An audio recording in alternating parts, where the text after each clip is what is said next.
नमस्कार दोस्तों, मैं हूं अदिति शर्मा और स्वागत करती हूं आपका मेरे YouTube चैनल पर।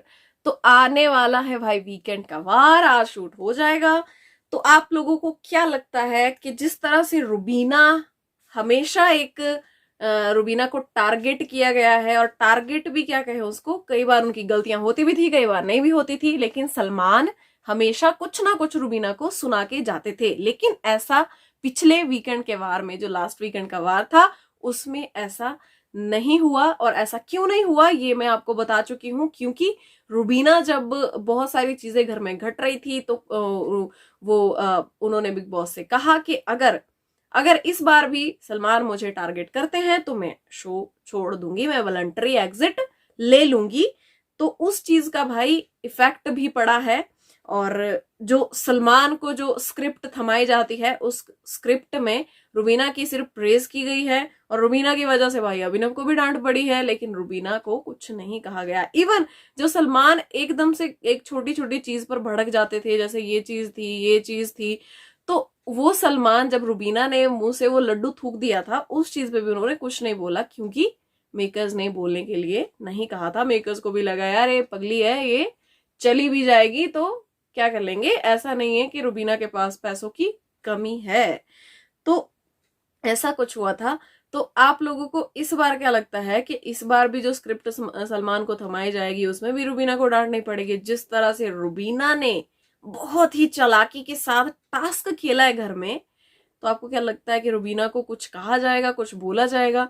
क्योंकि रुबीना रही है, रुबीना ने एक तरफ अच्छी खासी तीली माचिस लगा के एक को उकसाया है और एक को चुप कराया है। चुप कराया है राखी सावंत को, उनको चुपचाप से कि तुम राखी अपनी टीम के अगेंस्ट मत खेलना, तुम बहुत गलत दिखोगी, क्योंकि राखी थी उनकी टीम में। उधर से उन्होंने निकी के लिए कहा है कि निकी जो भी तुम कर रही हो ना, तुम तो गेम चेंजर हो, तुमने बहुत अच्छा किया।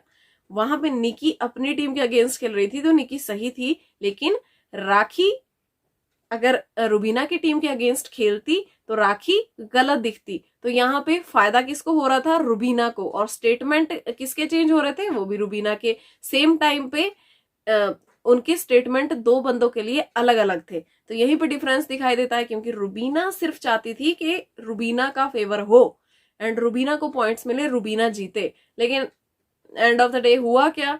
हुआ ये कि रुबीना ने बहुत ही चालाकी से वो चीज, एक समझ लो कि जो टास्क था वो टास्क ही ड्रॉ हो गया। घर वालों को कोई लग्जरी आइटम नहीं मिली, कुछ नहीं मिला, कोई खाना नहीं मिला। उनको जो खाना आना था, जो भाई 2 वक्त की रोटी मिलनी थी, उसी हिसाब से उनको खाना दिया गया। बाकी स्पेशल चीज उनको कुछ भी उसका लाभ उठाने को नहीं मिला, जबकि इतना दिमाग लगा के सबने टास्क खेला था। लेकिन लास्ट में रुबीना ने जो वहां पे टांग अड़ाई ना कि मेरे यूनिट ज्यादा हैं, और जब उसको कहा कि गिनवाओ यूनिट, तो रुबीना ने कहा मैं तो मैथ में भाई फेल होती रही हूँ, मुझे नहीं आता मैथ वैथ, अगर ऐसे होती तो मैं एस्ट्रोनॉट ना बन जाती। वहां पे रुबीना ने फिर से माइंड गेम खेली है। तो क्या इसके लिए कुछ कहा जाएगा? और ये जो रुबीना की स्टेटमेंट थी, निकी के लिए कुछ और राखी के लिए कुछ और, तो इस पर सलमान क्या कहेंगे, ये देखने वाली चीज होगी। या फिर जो स्क्रिप्ट थमाई गई है मेकर्स की तरफ से, क्योंकि क्या आप लोगों को लगता है कि सलमान खान शो देखते होंगे? बिल्कुल नहीं, उनके पास इतना टाइम नहीं है यार कि वो शो देखें बैठ के आराम से, कि कौन लड़ रहा है, कौन झगड़ रहा है, किसने किसको तवा मार दिया, किसने किसका सिर फोड़ दिया, कौन किसको गाली दे रहा है। लेकिन उनको एक स्क्रिप्ट थमाई जाती है, और उसी ही स्क्रिप्ट के अकॉर्डिंग सलमान खान बोलते हैं, डांट पड़ती है, जिसकी प्रेज करनी होती है उसको प्रेज करते हैं। मतलब एक एक ऐसा मुद्दा घर में छोड़ दिया जाता है वीकेंड के वार पे कि लड़ो मरो सालो, भाड़ में जाओ।